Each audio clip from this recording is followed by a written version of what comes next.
Start recording. Okay. Bugün nə edəcəyik? Bu iki dənə mövzuya baxacağıq inşallah çatdırsaq. Request və migration. Birinci ya requestlə davam eləyək bu yarımçıq qaldığımız. Deməli məsələ nədir? Bizim burada dollar disvalidate-lə yazırıq. Okay, burada bir problem yoxdur. Amma problem nədir? Bizim solid prinsiplərdə bir anlayış var. Solid prinsipində S var. Single responsibility. Deməli bu single responsibility nədir? Yazı demişdim ki, sizə hər klassın öz məsuliyyəti var və hər bir klass öz işini öz ayrıcı içində görməlidir. Yəni çox sadə bir nümunə versə, ən belə sadə nümunə. Məsələn, mən burada kateqori controller açmışamsa, mən bura durub blok haqqında nəsə yazmamalıyam. Bu ən sadə nümunədir, amma gələk biraz advanced nümunələrə. Məsələn, controllerın içinə durub validasiya ilə bağlı nə isə yazmaq biraz problem deyil, yaz getsin, amma yola verdi olur və kodun qəşəngliyini, cleanliyini və modularity'ni pozur. Biz nə etməliyik? Bunu bir ayrı bir klassa çıxartmalıyıq. Yəni bu min cürə yolu var çıxartmağın. Özünüzdə custom bir klass yazıb orada çağıra bilərsiniz. Prosta məsələ odur ki, Laravel'in bizə rahat verdiyi bir request məntiqi var. Bu request klassının məntiqi var. Gəlin başlayaq ondan. HTTP-nin içində görəcəksiniz ki, yəni request-də bir folder yoxdur. İndi görün nə yazırıq terminala. PHP artisan make request. İndi biz nədir bu metodumuzun? Store nədir? Bizim kateqoriyanın save-inə kömək olan bir şeydir. Ona görə də klassın adını yaxşı qoymaq ki, oxunarlı olsun. Adını qoyuruq kateqori store ya da siz nə istəsəniz qoya bilərsiniz, bu məntiqli bir ad olsun. Və bunun axırında bir request əlavə edirik. Niyə? Fikir verdinizsə, klassların axırında necədirsə elə olmalı. Məsələn, kateqori axırında controller yazmışıq. Məsələn, middleware-lərdə baxsaq, indi bu özlərinin yaratdığıdır. Məsələn, normalda mən middleware yazanda axırında middleware sözü əlavə edirəm. Yəni o mövzuna əlaqəli axırına bir söz atıram. Okay. İndi bunu yazdıq, enter-ə klik eləyirəm. Yəni sadəcə bütün komandlara fikir versək, kontrol yadında make sözü yazıb 2 nöqtə qoyub sonra onun terminini yazacaqsınız. Yəni controller yazanda controller, indi request yaratdıq, request yazdıq. Və adını yazsınız, qutardı getdi. İndi gəlir nəyə? Request baxın, folderi yarandı burada. Bu arada bir dənə görüm rekord gedirmi? Okay, gedir. Əla. İndi request category store request. Açıq bu klassın içini. Gəlin burada tanış olaq nədən? Əzbərləməyə ehtiyac yoxdur. Əslində burada biraz if-lərlə, if neydi əslində, kommentlərlə izah eləməyə çalışıb var. Sizə belə, amma çətin bir şey yoxdur. Bir dənə metod var, authorize. Bu nədir? Bu bilirsiniz nədir? Nə yazıb da? Əgər siz authorize-ı, yəni bu validasiyanı, yəni request klassını aktiv eləməksə bunu true eləyin deyir. Əgər söndürməksə false. Bu bir növ işığı qoşuruq. Biz işığa basırıq, işıq yanır. Evdə nə deyirlər ona? Adı yadımdan çıxdı. Azərbaycanca adı nə gedir o? İşığı yandırıb söndürən. Buton var. Hə, nəsə də ondan. Gəl buton deyək. Elə bu butondur. Bu klassı aktiv eləmək üçün true yazırsınız. Bu klass aktiv olur. False yazırsınız, deaktiv olur. Yəni o cür bir şey, bir button kimi fikirləşə bilərsiniz. İndi təbii ki, biz bunu işlədəcəksə true eləməliyik. Bunu yəni aktivləşdiririk. Bu birinci məsələ getdi. İkinci məsələ zaten bizə avtomatik bir funksiya yaradıb. Baxın rules. Vəsə, deyir ki, gəl rulları bura yaz. İndi təbii ki, bizim nə rullarımız var? Gəlib onu götürürük. Bir dənə bu rule var. Çünki hələ ki başqa bir rule yazmamışıq. Bunu command V eləyirəm. Təbii ki, başqa bir rule istəsəz, bura məsələn belə yaza bilərsiniz. Hələ ki bunu söndürürəm. Rulları bura yazdıq. Qutardı getdi. İndi gəlirik nəyə? Bunu necə aktivləşdirəcəyik? Bu metodun içində. Birincisi artıq dollar disvalidate artıq ehtiyacımız yoxdur. Bunu silmirəm, kommentə atıram çünki ya da sil getsin, səliqəli görsənsin. Okay, göstərmək istəyirəm ki, baxın burada kod sətri yoxdur. İndi category store request-i götürürəm, kopyalayıram, gəlirəm bura atıram. Prosta bunu tanımır. Bunun üçün nə edirsiniz? Axırıncı hərfini silin, belə enter-ə basın, vəsə, bu gəlir avtomatik baxın use-a nə edir? Əlavə eləyir. Ya da command Z eləyirəm. Bura gəlib birbaşa yazırsınız use. Bunun adını yazırsınız, enter-ə basırsınız, baxın bura yazır. Ya iki yol var, ya bunu belə yazdınız, ya burada t-ya bastınız, sildiniz, enter eləzdiniz, bax yuxarı avtomatik atdı. İD'nin bizə köməyi, faydaları. Tamam, getdik. İndi bax bunun elə bildiyiniz özü request klassı da əslində. Prosta fərq odur ki, nə idi onun adı? Bu sizin özünüzün requestidir və eyni məntiqlə işləyir. Yəni dependence injection, yəni avtomatik bizə bura bu klası new eləyib göndərir. Amma bunu göndərən zaman Bruce-u oxuyur. Təbii ki, bir problem varsa error atır. İndi gəlin yoxlayaq. Birinci nə edirik? Layihəni ayağa qaldırırıq. PHP Artisan Surf hər dəfə yadımdan çıxır bu. Okay, Laravel app'imizi açdıq. Root'u nə qoymuşam heç bilmirəm. Category create. Okay. Doldurmadan save-ə klik elədim. Baxın name mütləqdir. Nə oldu? İşlədi. Bunu burada gəlib kommentə atsam, indi doldurmadan göndərirəm. Bax, category created success olur. Deməli, bu buna gəlib işə düşüb işləyir. Bu da belə. Və sadəcə məqsəd single responsibility-ni qorumaq, yəni və controllerda kodun azaltmaqdır. Yəni controllerda əslində kod yazmayacaq real layihədə. Prosta hələ ki belə baxın, vəsə. İndi nə edirik? Getdik request-in bəzi hissələrinə. Nədir bu hissələr? Tutaq ki, mən bura save eləyirəm, name mütləqdir yazım. Necə eləyim ki, mən bu name mütləqdir sözün yerinə başqa bir şey çıxsın? Məsələn, nə? Kateqoriya adı mütləqdir sözü çıxsın. Çünki burada name sözünü bizə durub tərcümə edə bilmir. Biz onu hər forumdakı name'lər fərqli olur. Ona görə biz bunu özümüz yazmalıyıq. Bunun üçün nə edirsiniz? Laravel'in, yəni özüm də yaddan çıxıb bu arada, request yazırsınız. Laravel request. Daxil oluruq öz dokumentasiyasına. Burada düşürük aşağı. Düşürük. Burada bir dənə özünün request yaratmağını tapaq. Deyəsən bu burada deyildi. Bu validation'daydı. Laravel validation yazırıq. Okay. Reyna versi istirahatçı dokumentasiya. Hə. Burada deyəsən var idi ki, custom bir class yaradırıq. Düşək aşağı. Düşdük. PHP Artisan, okey də buradan başlayır. Deməli, özü deyir ki, birinci Artisan make request elə, request klassını yarat. Bu birinci step. İkinci stepdə deyir ki, rule'larını yaz. Bunu zaten biz elədik. Sonra düşür aşağı deyir ki, bax, sadəcə gəlib bunu metodun burasına daxil etsən, parametr hissəsinə kifayət eləyir. Və düşdük aşağı. Bu after'a ehtiyacımız yoxdur hələ ki. Bunlar sonranın işləridir. Bizə burada düş authorize'da bildik. Hə, messages. Okay, budur. Deməli, messages var. Prosta bir dənə message attribute'su birinci yazaq, sonra messages'i. Gəlib bu request klassının içinə public function attributes. Əgər yadda saxlaya bilirsiniz, özünüz yadda saxlayın, amma yadda saxlamağa ehtiyac yoxdur. Zaten dokumentasiyada var. GPT-dən soruşanda özü deyir. Bu nə edir? Baxın, elə eyni strukturu var, bir array strukturu. Baxın bu cürlə. İndi bizə field'ın adı nədir? Forumda, name'dir. Yazdıq bura. İndi yazıram ki bura. Kateqoriyanın adı. Yazdım. Vəsə. İndi gəlin formu təzədən submit eləyək doldurmadan.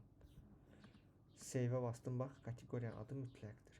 Nə oldu? Sadəcə bu getdi name sözünü, bax burada attributesda name'i dedim, kateqoriyanın adını əvəz et, qutardı getdi.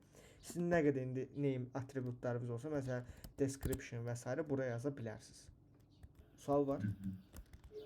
Aydın oldu. Okay. İndi Name şeydən gəlirdi də, məsələn, forumdan gəlirdi. Bəli.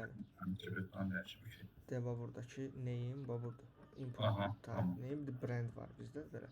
İndi getdik qabağa. Bu bir də messages var. Bu məqsəd nədir? Tutaq ki, bayaq mən nə demişdim? Bu langın içində, azın içində validation var. Dedim ki, bax bu biraz köhnədir. Məsələn, elə validasiyalar olmaya bilər burada.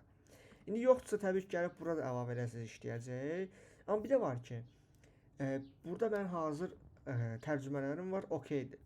Amma tutaq ki, mən buradakı tərcüməni, məsələn, required bizə nə çıxardırdı? Gözə baxaq, mütləqdir çıxardırdı. İndi bizdən işdə task gəlib ki, məsələn, bu mütləqdir deyə çıxmasın, başqa bir şey çıxsın. Çıxsın ki, məsələn, mütləq şəkildə, məsələn, doldurun çıxsın istəyiriksə. Amma təkcə bu forumda istəyirik də bu belə çıxsın, məsəl üçün. Biz nə edirik? Name bizim adı nə idi? Forumdakı inputdur. Nöqtə required isə onun errorun nəticəsidir, yəni cavabı. İndi gəlsək bura doldurmadan göndərsək, bax mütləq şəkildə doldurun çıxdı. Bu məsələ odur ki, name sözü itdi. Hə, bu deyəsən birbaşa şey üçündür. Bəs yaxşı, mən necə edeyim ki, name sözü itməsin? Belə eləyə bilərik. Məsələn, mən bura gəlib görəsən name yox, required yazsam işləyəcəkmi? Save. Mütləq şəkildə doldurun. Bu deyəsən ki, bütün required'lara aid. Tamam. Bu onu gedir attribut əvvəldən silir. Hə, bildim niyə silir. Yadıma düşdü. Bax, burada required'ı tapaq bir dənə. Bax, tapdım. Görün nə yazıb? 2 nöqtə attribut mütləqdir. Bax, indi gəlirik. 2 nöqtə attribut mütləq şəkildə bunu balaca eləyək. Görə işləyəcəkmi? Səhifəni refresh edirəm. Save-ə basıram. Hə, işlədi. Kateqoriya adı mütləq şəkildə doldurun. Bax, bu cürlə. 2 nöqtə attribut, yəni burada attribut və məcbur deyilsiniz name.required yazasınız. Niyə? Çünki bu ancaq gedib name-in required'ında işləyəcək. Amma mən istəyirəm ki, bütün inputların, yəni bu formdan söhbət gedir ha. Bu formun bütün required'larında bu işləsin. Bu cürlə doldururuq gedir. Sual varmı? Yox, aydın oldu. Belə davam, mən vacib deyə biləcəyim şeylər dedim. Davamını siz burada oxuya bilərsiniz özünüz. Maraqlı şeylər var, amma hələ ki buna vaxt ayırmağınızı tövsiyə eləmirəm, çünki qabaqda öyrənəcəyimiz çox şey var. İndi nə oldu? Kateqori request klassının içində, yəni save-nin request store-unun içində, klassın içində, əstəğfurullah. 3 dənə metodumuz oldu. Rules, attributes, messages və nə oldu? Biz bunu rahat şəkildə idarə elədik və heç biri controllerda böyük bir kod kimi görsənmədi. Adam sadəcə nə qaydalar var deyə baxmaq istəyir, asacaq bunun içindən dəyişəcək ya oxuyacaq, qurtardı, getdi. Bizim də bu klassın metodunun içi boş qalır, tərtəmiz görsənir. Qurtardı, getdi. Bu da belə. İndi gedirik nəyə? Gedirik nəyə? Bizim migration-a. Ucu başlayaq nəyə? Bu söhbətlərdən çıxaq database tərəfə başlayaq. Buraları bağlayıram hələ ki, ehtiyacım yoxdur. İndi bizim PHP core yazanda nə edirdik? Sadə şəkildə. Tutaq mən layihədə database yaratmaq istəyirəm. Açırdıq kodları, localhostda query console edirdik. Başlayırdıq nə etməyə? Birinci create database yazırdıq. Database'in sonra nə idi onun adı? Adını və s. yazırdıq. İndi artıq əsli variabeldə heç onu yaratmağa da ehtiyac yox. Çünki özü database olmayanda soruşur sizdən. İndi göstərəcəm sizə. Gəlin eləyək. Birinci burada database connection hissəsi var. Birinci mütləq şəkildə bunu düzəltməliyik database dərsinə girişməmişdən əvvəl. Məndə MySQL-dir. Bu 127.0.0.1 localhost deməkdir. Elə düzgün də qalır. MySQL-in portu 30.06-dır. Bu da eyni cür qalır. Sizdə bu arada PHP-admindir. O, yəni nə mənada MySQL-i vizuallaşdıran. Məndə DataGrip'dir. Yəni eyni şeydir. Database var. Burada database-in adını yazırıq. Məsələn, olsun nə? Laravel learn olsun. Database-in adı. Hə, düz yazmışam. Laravel learn. Username rootdur, parol yoxdur deyə ümid eləyirəm. Yoxsa var idi məndə parol. Bir dənə tez əvvəlki dərsə baxım. PHP, new window. Mən parollarımı heç birini bilmirəm. Blog API core, connection PHP. Password var imiş, salam123 imiş. Okay. Belə, gəldim buraya yazdım salam123. Sizdə desən parol yoxdur. Bizdə yox da, boş qoyaq. Hə, boş qoyacaqsınız. Bax bu cürlə. Bu cürlə boş qoyacaqsınız. Okay. İndi nə edirəm? Bunu yazdıq, qurtardıq, əla. Başlayırıq nəyə? Tutaq ki, indi biz bir table yaratmaq istəyirik. Table yaratmağı biz yəni nə edirdik? Əllə birinci yazırdıq bura create table. Table'ın adı, sonra nə yazırdıq? Propertylər və o property'nin constraintləri. Yəni nə? Name, varchar, məsələn not null və yaxud da ki nullable və yaxud da ki kateqoriya ID foreign key və s. Bax artıq əllə database yaratmaq dövrü bitdi. Səbəbini birazdan izah edəcəm. Yəni birinci necə yaradacağımızı göstərim. Bax bizim burada database deyə bir papkamız var. Bu isə migration var. Bunun məqsədi database-də olan addımları bir-bir kodla yerinə yetirməkdir. Məsələn, burada nümunə var. Nə nümunəsi? Məsələn, users-də bir table yaradır bizə. İndi deyəcəksiniz ki, niyə bu users table-ını avtomatik olaraq verir? Çünki demək olar %80% layihələrdə elə users deyə bir table mövcud olduğu üçün deyir ki, gəl elə sənə users table-ını mən verirəm də burada. Nə istəsin özünə əlavə elə. Gəlin birinci struktura baxaq. Siz burada migration-da create user.php-ni faylını açanda bizə iki dənə metod görsənir. Up və down. Up içində nə var? Bu migration run edəndə, bu migration run edəndə up hissəsi run edən zaman işə düşən hissədir. Bu up'ın içi işə düşür və bunu execute edir. Bu execute olunan hissə nədir? Schema create. Deyir ki, get users adında bir table yarat. Bu table'ın adı users'dir. Və bu table'ın içində bunlar olsun. Bəs yaxşı, bunlar nədir? Table ID. Bu o deməkdir ki, table'ın primary key. Table string name. String nədir? Biz demişdik ki, stringi SQL-də əvəzləyicisi nədir? Varchar-dır. Deməli nə olur? String bizdə varchar gedir. Table string email. Bu da varchar email'dir. Unique nədir? Bizim constraint var, unique. Bax, odur. Timestamp bizim timestampimizdir. Nullable onu ifadə edir ki, bizdə null ola bilər. Bu yazılmayan nullable varsa not null olacaq. İndidən deyim biləsiniz. Sonra burada remember token lazım deyil hələ ki. Heç bunu silsək də var. Nədir məqsədi? Bu istifadəçi login olanda görürsünüz, klik eləyib checkboxa ki, məni yadda saxla. Onun üçün olan bir şeydir yəni. Dollar table time stamps. Bax, bu cəmdə yazılıb. Bax, bu cəmdə yazılan nədir? Bu gedir arxa fonda created at və updated at avtomatik 2 dənə kolon yaradır bizə. Niyə 2 dənə avtomatik kolon? Bunu ayrı-ayrı yazmaq uzun çəkdiyi üçün gedir bizə timestamps cəmdə heç bir parametr falan da yoxdur. Gedir arxa fonda biz üçün bu 2 dənə kolon yaradır. Bu arada bu remember token də gedir arxa fonda elə remember token deyə bir kolon yaradır.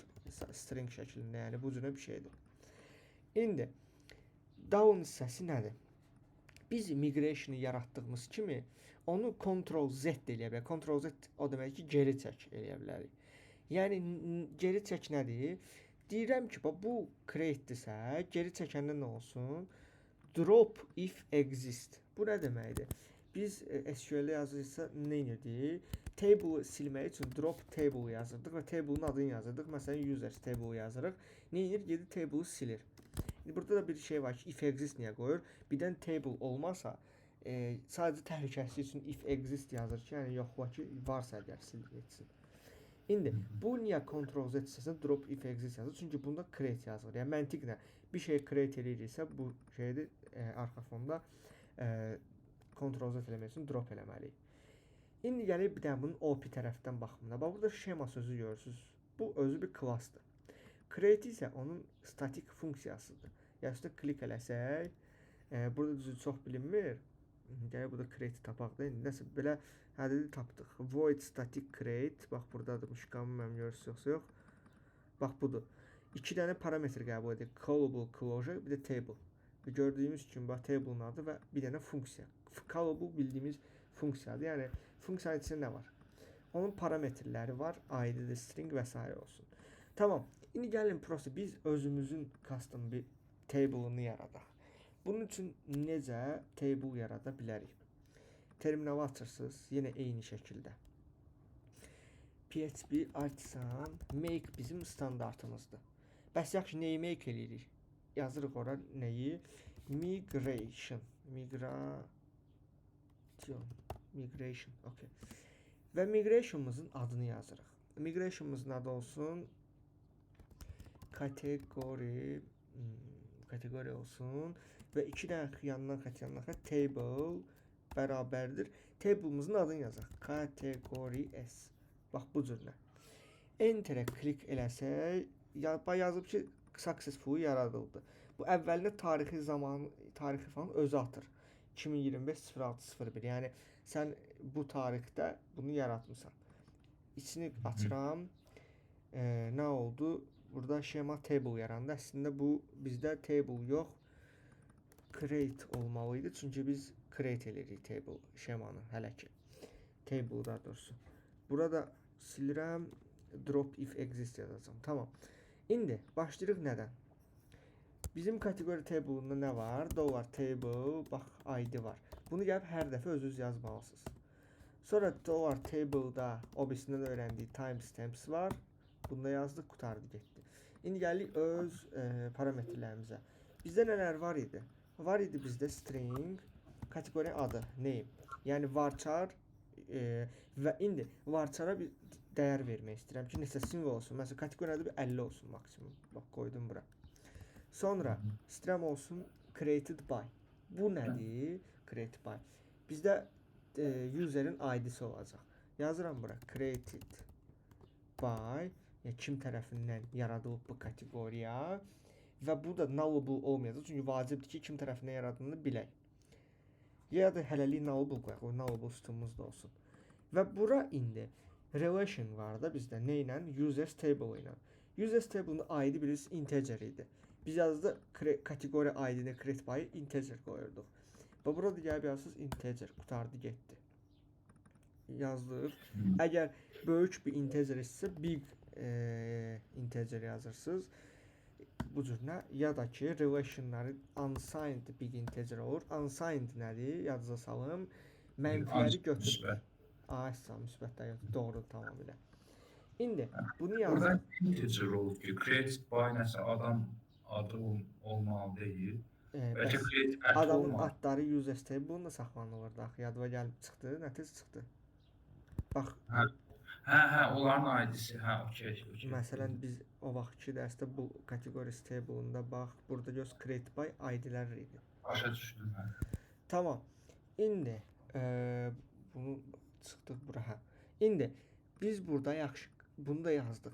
Bir də yazı gəlsə bizdə dataların doğruluğunu, yəni ID-lərin doğruluğunu belə deyək, daha düzgün yoxlanılması üçün nə yazırdıq? Foreign key yaradırdıq. Bunun üçün isə burada bir dənə ox çəkirik.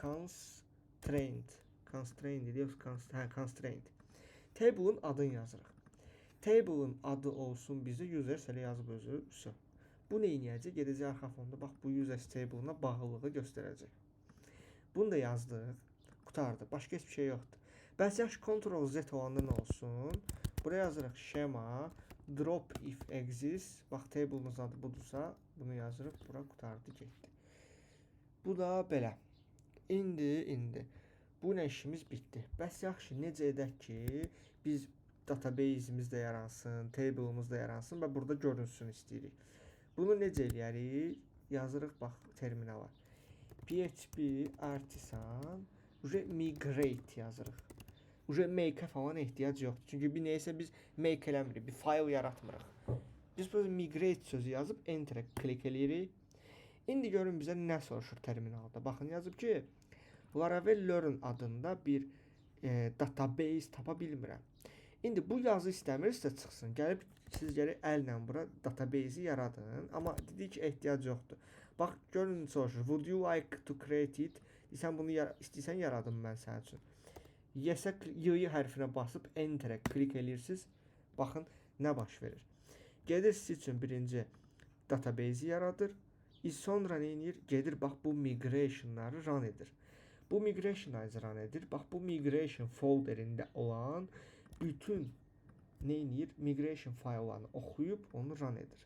Gəlin baxaq. Lokal olsun üstə klik eləyirəm. Refresh-ə basıram. Sizə səhifəni refresh etsəz PSM admində o gələcək. Burada nə çıxdı? Laravel Learn çıxdı. Laravel Learn üstünə klik eləmirəm. Açıram. Bax table gəldi. Table-larımda nə var?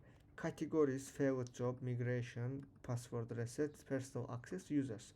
Dedik ki, bax bu seçdiklərim default Laravelin bizə verdiyi table-lardır. Amma bax mənim öz yaratdığımda nə oldu? Gəldi düşdü bura categorisə. Baxın name created by, create that, update that. Hətta sizdə structure hissəsi var. Məndə nədir? Sağ klik edirəm. Modify table-a basıram. Burada strukturuna baxa bilərik. Görün nə yaradıb? ID big int, name varchar 50, created by unsigned big integer, created at timestamp, updated timestamps. Baxın yaratdı. Və indi gəlirik. Bax bu qədər şey danışdıq. Gəlin birinci stop eləyək, nəsə izah eləməyə. Migration nədir? Gəlin bir dənə ona təzədən başlayım izah eləməyə. gözdən gördünüz ki, migration isə nədir? Yəni indi onun məqsədini izah edeyim. Bunun bir çox məqsədi var. Birinci məqsəd odur ki, mən tutaq ki, bir layihə yazmışam. Blog layihəsi. Və bu layihəni və yaxud da kargo əpi yazmışam. Bu layihəni 10 nəfərə satmışam. İndi tutaq ki, bu kargo əpimə yenilik əlavə edirəm. Tutaq ki, nə yeniliyidir bu? Kargoları izləmək canlı şəkildə. Bu kargonu izləmək üçün canlı şəkildə tutaq bir database ehtiyacım var və s. Mən nə edirəm? Database burada table'ımı yaratdım. Kargonu izləmək və s. Okay.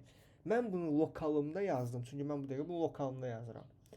Bəs yaxşı, indi sizə söz deyim.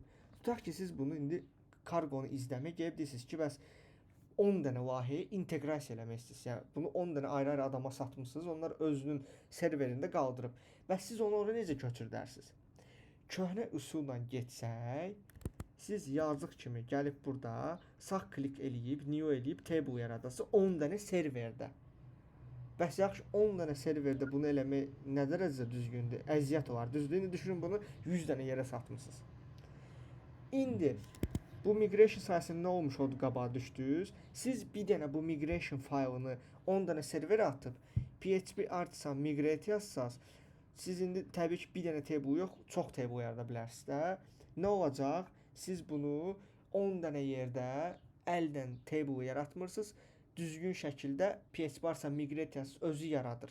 Və həmçinin bu bir də nəyə müsbətdir? Tutaq sizin dalğınlığınıza gəldi. Kiminsə üstünə table yaradanda ayda çaşıb bir kalımı yazmadınız və yaxud da constraint düzgün yazmadınız. İnsanıq da, insan faktorda, amma burada bir dənə nəysə yazdıq, onunla da eyni cür gedir. Bura qədər bir sual varmı?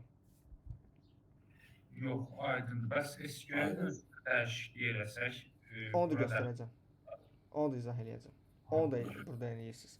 Bütün database aid changeable olan hər şeyi burada eləyəcəyik. İzah eləyəcəm onu da bu dərs. İndi birinci məqsəd budur. Yəqin ki, məntiqlidir sizə bu məqsəd, düzdür? Aha, Okay. İndi getdik ikinci məqsədə. İkinci məqsədimiz isə nədir? Burada fikir verdinizsə hər şey OP-də yazılıb. Yəni nə məndə? Schema, create, table ID, table string, table unsigned integer, timestamp. Bax bunlar hamısı metodlardır və bunlar klassın metodlarıdır. Amma bir də var ki, biz bunu gəlib burada bu cürdən bir şey də yaza bilərdik. Məsələn, PDO-ya connect oluruq. Tutaq ki, connect olmağı bilirsiniz də. İndi sonra gəlib buraya yazırıq prepare və s. Sonra gəlib buraya yazırıq ki, məsələn, create table, sonra gəlib table'ın şeylərini yazırıq ki, məsələn, name, varchar, 255 və s. gedir. İndi bəs deyə bilərsiniz ki, niyə bunu belə SQL-in əllə yox, OP-dəki klasslarla yazırıq? Məqsəd ondan ibarətdir ki, bunu biz SQL-lə yox burada. Bizim bir çox SQL-lərimiz var. MySQL, MS SQL, məsələn Oracle var, çox PostgreSQL, SQLite, çox dəhşət çox SQL yazıb gedə bilərsiniz.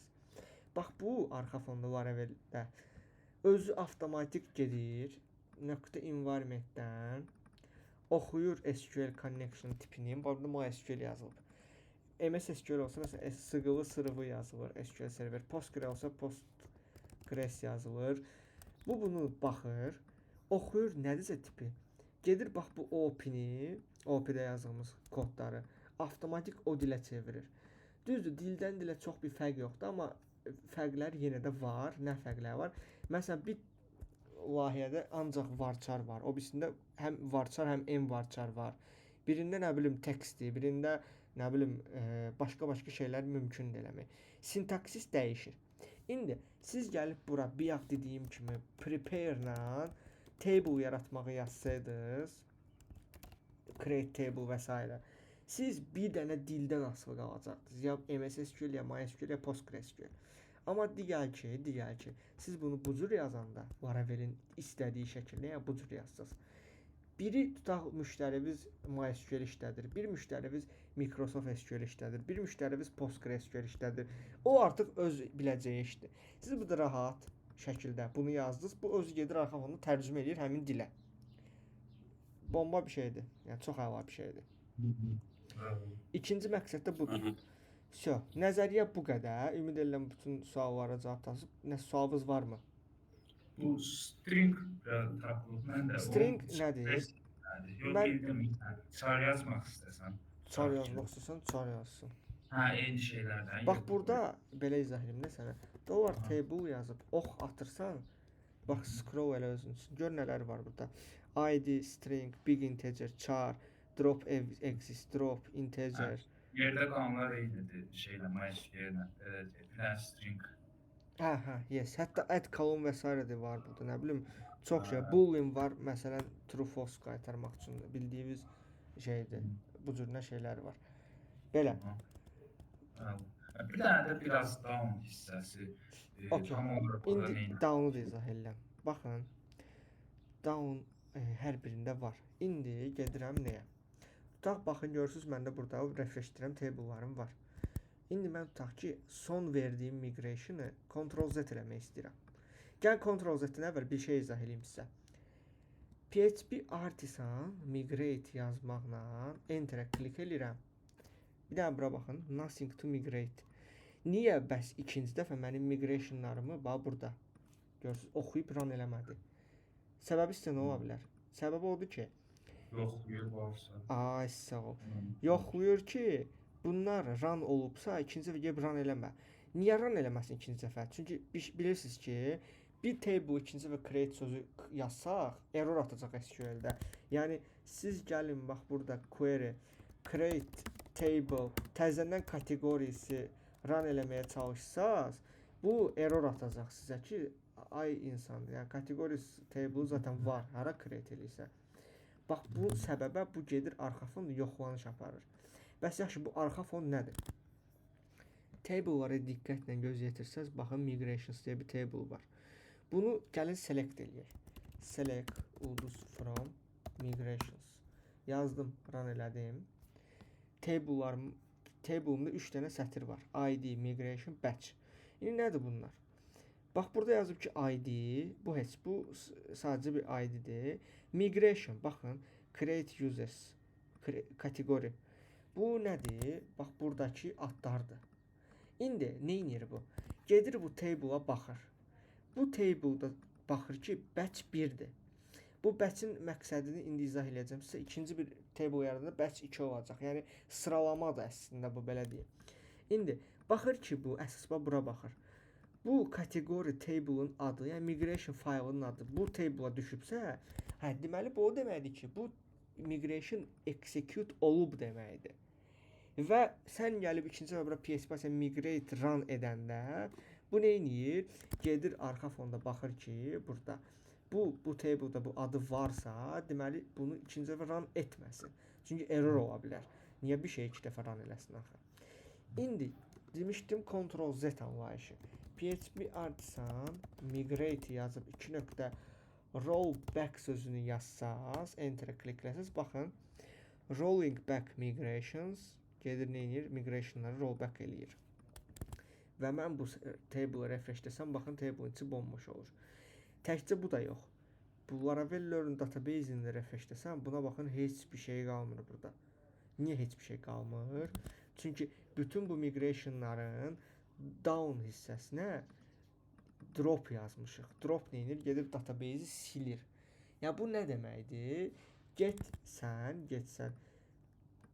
Ctrl-Z hissəsində ya down-u işə sal. Down nə deyirsə onu elə. Bu da deyir ki, get drop elə.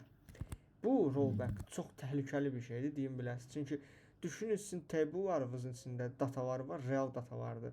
Siz gedib bunu rollback eləsəz, bu içindəki hər şey itə bilər. Bu cürlə. Drop hissəsi aydındır. Delete kimi də şey. Bəli. İndi gəl bir daha təzədən migrate eləyim. Amma gəl birinci nə edək? Bu faylı gəl itirək. Necə itirək? Gəl bunun içinə ataq. Atdıq bunun içinə, okey. Burada görürsünüz ki, ancaq 4 dənə fayl var.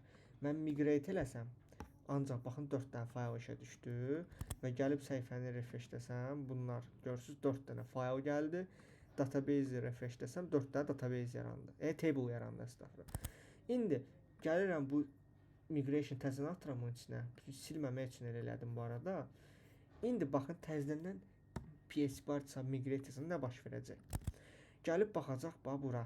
Görürsüz burada kateqorinin bu fayl adında fayl heç bir şey run eləməyib. İndi bax mən enter basıram. Baxın ancaq bunu run elədi. Və səhifəni refresh desəm görürsüz kateqori gəldi. Və indi gəlib mən bunu refresh desəm diqqətlə baxın batch 2 kimi düşdü. İndi bu batch nədir? Bu o deməkdir ki, eyni anda run olma sırası. Yəni bax mən bir dəfə migrate eləyəndə bu 4 işə düşdü. Bax bu 4-ünə də eyni rəqəmi verdi. Demək bu o deməkdir ki, mən bunun eyni anda run eləmişəm. İndi bax kateqoriya run elədim. Bax onun 2 sırası verdi. Yəni mən ikinci bunu run eləmişəm. Bu sadəcə bir xronoloji ardıcıllıq kimi sizin üçün yadda saxlayır ki, sən birinci bunu run eləmisən, ikinci bunu run eləmisən. Və migration'ın adına, yəni faylın adına niyə bu tarix qoyulur əsasən? Birincisi eyni fayl adı qoymaq olmaz deyə eyni fayl adı qoyuruq. Yəni bu fayl adları eyni olmasın deyə. İkincisi də ki, bunu nə zaman yaratdığımı biləsən deyə, yəni belə izah edeyim ki, mən bu update-i bu tarixdə gətirmişəm onun üçün.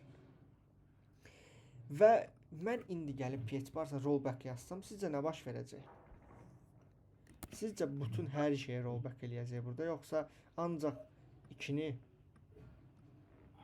Bu Ctrl Z. Yox, Ctrl Z məncə 2-ni. Ancaq 2-ni, bəli, düzdür. Niyə? Çünki bax bu 4-ünü eyni anda run eləyib, 2-ni ayrıcı anda. Siz bir dəfə Ctrl Z enter bassaz, baxın, ancaq kateqori getdi. Bir dənə də rollback eləsəm, nə olacaq? Bu da gedəcək. Gözü bir dənə bunu refresh deyim. Bax kateqori getdi. İndi bir dənə də rollback eləsəm, bunlar gedəcək. Çünki batch-ə baxır. Eyni anda bu 4-ünü yazmısansa, eyni anda 4-ü gedir. Bu bilirsiniz necə yadda saxlaya bilərsiniz bunu? Word-ə tutaq ki, bir fayl, bir ChatGPT-dən uzun bir tekst kopyalayıb atdınız Word-ə. Sonra getdiniz GPT-dən ikinci bir uzun fayl, teksti Ctrl-C eləyib atdınız Word-ə. Nə olur? 2 dəfə elə bir Word-ə böyük bir data atırsınız.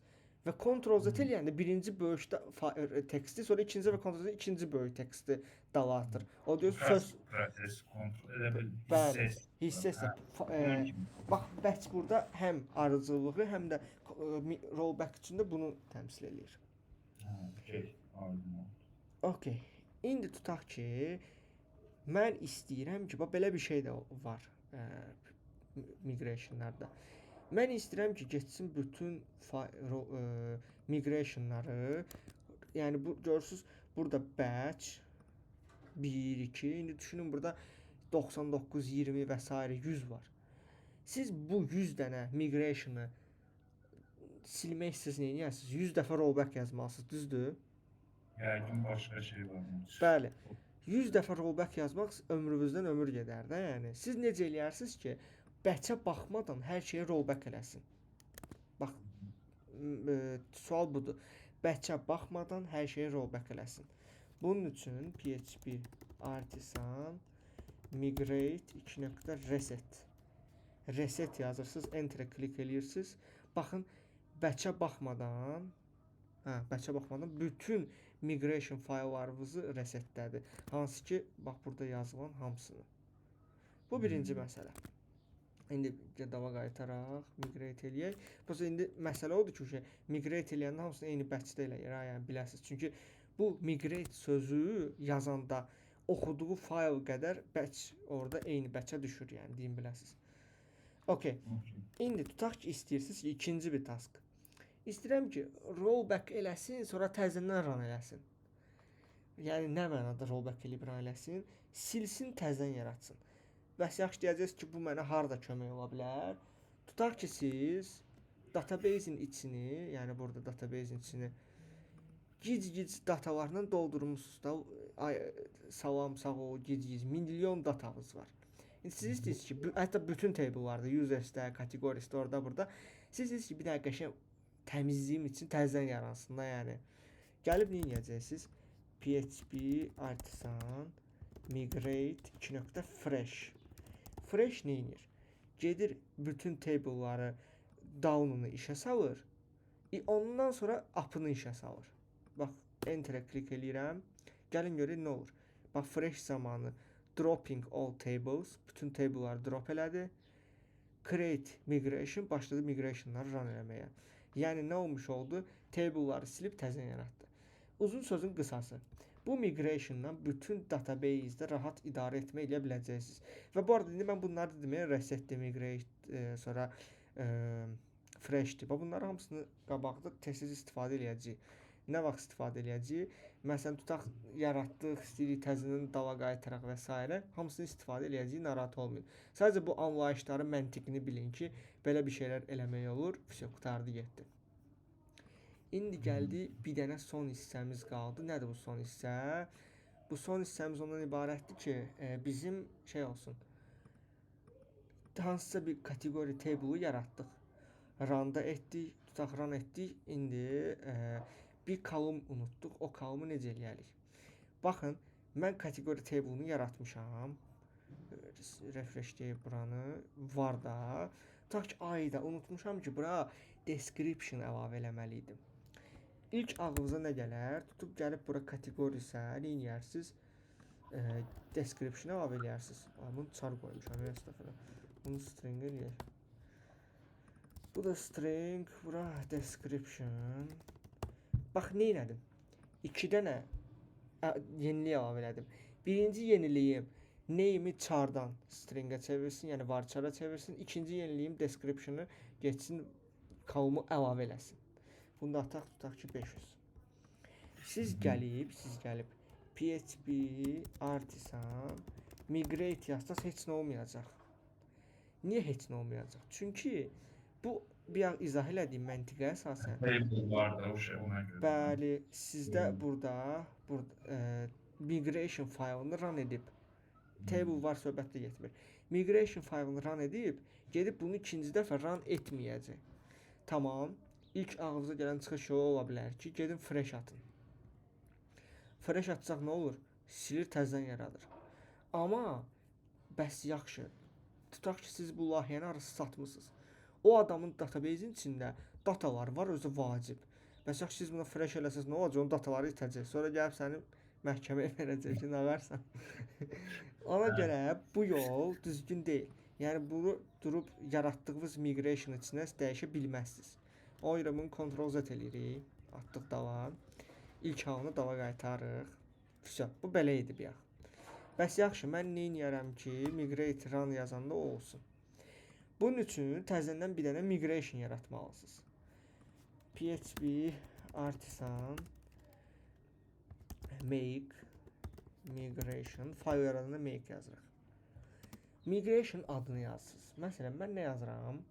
Tutaq yazıram ki, adını nə istəsəz yaza bilərsinizsə bu arada, fərq yoxdur. Add description to categories table. Niyə bu adı belə yazıram? Çünki məndən sonra gələn developer bunu oxuyanda başa düşsün ki, mən bu migration içində nə etmişəm. İndi bir 2 xətt table bərabərdir categories yazıram. Niyə? Çünki table'ımızın nə olduğunu bilək. Enter'ə klik elədim. Gəlib baxıram ki, yeni bir migration yaratdıq. Okay. İndi sözümü nəyə gətirəm? Hər bir change və yaxud da hər bir dəyişiklik üçün məcbursunuz ki, migration faylı yaradasınız. Bu birinci sözüm, bunu unutmayın. İkinci nə edirik? Normalda bizə burada schema create olurdu. Schema create odur ki, getsin bu kodu yazsın. Create table. Bəs yaxşı. Mən ucu create table yazmamalıyım. Schema create yazmamalıyım. Yazmalıyım schema table. Schema table nə edir? Yadınızda alter deyə bir kod var idi. Alter table yazır. Yes. Çünki mən bunu ikinci create error ata bilər. Artıq siz bura table yazmalısınız ki, yəni mən table üzərində bir dəyişiklik edirəm. Create yazanda isə o deməkdir ki, mən table create edirəm. İndi nə yazıram? Tutaq yazıram ki, table string description uzunluğu olsun 500, bu olsun nullable, məcbur deyil. Əlavəmi elədim. Bir də istəyirəm ki, mən çaşıb bura char qoymuşam neyimə. Bu olsun varchar. Table string yazıram. Eyni bax burada görürsüz bunun adı name'dirsə, Bura eyni ilə bu name'i yazmalıyam. Burada yazıram 50, nullable deyil, vəsə qurtardı getdi. Bəs yaxşı. Daha ona nə yaza bilərik sizcə? Normalda daha ona nə yazırdıq biz? Get table-u sil. Amma biz table yaratmamışıq axı burada table-u silək. Bax indi Fresh yaparıq, ha? nə Yox, qoyuruq? fresh yox, ha? Yox, yox. Fresh, Bax, ha? məntiqlə fikirləşirsiniz. Bura nə yazmısınızsa, eyni şeyin siz proqramistsə fikirləşə bilməlisiniz ki, bura nə yazmısınızsa, bunun tərsini bura yazmalısınız. Çünki niyə? Burada nə baş verirsə, Ctrl Z-ində burada bu baş versin. Onun üçün nə yazırıq? $table drop column. Column yazırıq, description qurtardı getdi. İkinci nədir? Bax bu table-u biz nə etmişik? Chardan var çara salmışıq. Deməli biz nə etməliyik? Bunu çara qaytarmalıyıq. Table char name 50. Qurtardı getdi. Bax burada nə yazmışıqsa, bunun Ctrl Z-ində də bu olmalıdır. Yəni belə çalışdığım qədər loru şəkildə izah edirəm. Categories. Bu arada table-ın adını səhv yazmışam, yəni categories yazmışam. Categories. Bununla işləməyəcəkdi bu arada bunu yazsaydıq. Deyəcəkdi table tapanmadım. Bunu belə dəyişdirsə, yəni bu adını istəsəz dəyişə də bilərsiniz, dəyişməyə də bilərsiniz. Bu arada heç adını burada düz yazmışam. Tamam. İndi burada bütün işimiz bitdi. Bitdisə nə etməliyəm? Gəlməliyəm PHP Artisan migrate enterə basıram. Error atdı. Yəni errora baxaq. Duplicate column name niyə belə oldu ki? Bunu mən string name yazıram. Deyir ki, zaten name diye bir şey var. Bir dəqiqə. Bu name var, nə olsun var. Bu char deyil ki, tipi. Bir daha baxım. Ha, char 50-dir də. Bunu var chara dəyişmək istəyirəm. Gəlin baxaq. Laravel migration change column type. Okay. Gəlir suala görək nə yazılıb. Hə, axırına change sözü atmamışıq. Tamam. Change atırıq. Onda burada məcbur change atmalıyıq. Vəsə. Gəlin yoxlayaq. PHP bu arada yaxşı oldu error çıxmağı ki, bir şey göstərəcəm sizə. Bax, bu migrations table-ını run eləyəndə görürsünüz, bura heç nə düşmədi. Çünki niyə error baş verdi? O olmadısa bura düşmür. İndi migrate təzə run eləyirəm. Deyir ki, nə oldu? İşlədi. İşlədisə nə baş verir? Gəlin baxaq. Görürsünüz bir char idi. İndi gəlib database üzərinə klik edib refresh-ə basıram. Baxın, name varchar 50, description varchar 500. Və mən təzədən bu migrations table-ını resetləyəndə baxın, bura düşdü. Gəlin rollback ataq. Görək rollback-imiz işləyəcək. Bunu mütləq test eləməlisiniz ki, down işləyirmi? PHP Artisan migrate 2.rollback.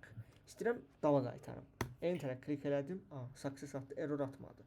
Gəlib indi təzədən refreshdirəm. Bax, name çara qayıtdı, description itdi. Yəni nə oldu? Burada yazdığımızın eynisini dava qaytardıq.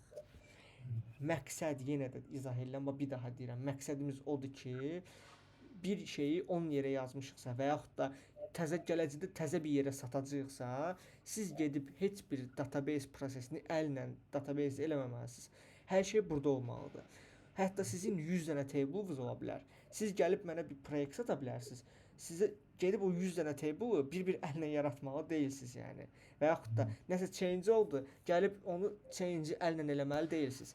Bir dəfə yazdınız bura, həm tarixçəyə düşdü, həm kodla bir icra elədi, qurtardı getdi və həm də bütün SQL-lərə uyğun yazdı. Migration-ın məqsədi budur. Bu cür nə bir şey. Migration-da table-ları, hətta burada data da əlavə edə bilərsiniz. Məsələn, necə eləyirlər tam olaraq bilmirəm. Şema yazaq, table yazaq. Bu arada bir migration da məcbur deyilsə bir table-dan dəyişiklik eləyəsiniz. 2 dənə table-da da eləyə bilərsiniz. Məsələn, bu buraya yazım şema table, tutaq users. Bu tema bilirsiniz nədir? Yəni qarışıqlıq olur, yəni siz çalışdığınız qədər ayrı-ayrı migrationlara bölməyiniz daha yaxşıdır. Bura gəlib ikinci bir şey də yaza bilərik. Vergül, function.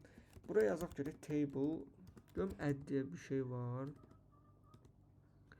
Görək nə var ümumiyyətlə. After, timestamp, create, to SQL. To SQL böyük ehtimalla. Hayır, to SQL başqa bir şeydir. Gözü gör. Maraqlı bir şey varmı deyə ona baxıram. Burada kolonlar var, droplar var, indeks var. Bu arada siz app hissəsinə gəlib hər hansı bir kolonu silə də bilərsiniz. Məsələn, tutaq ki, mən bir remember token yazmışdım ha.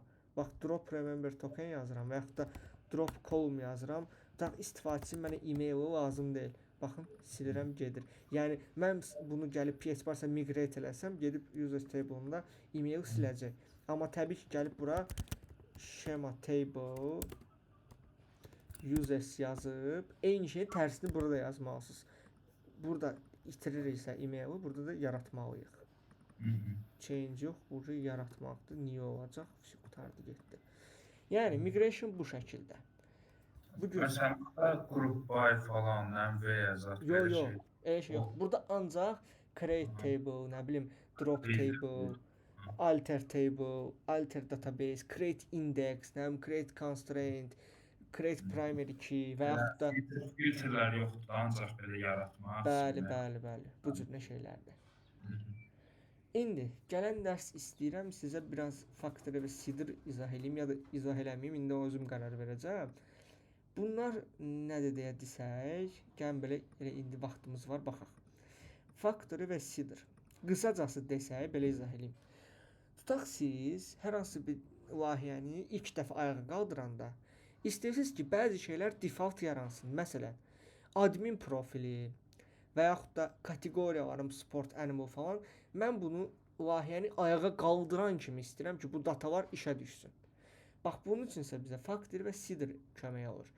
Bu nə üçündür? Bizə ya istədiyiniz dataların birbaşa yaranmasını layihə ayağa qalxanda, ya da ki, fake datalar yaradıb üstündə işləməyə kömək olur. Factory və Seeder məqsədi budur. Bunu real layihə yazanda göstərəcəm ya da gələn dərsdə də izah eləyə bilərəm. Sabah nə idi?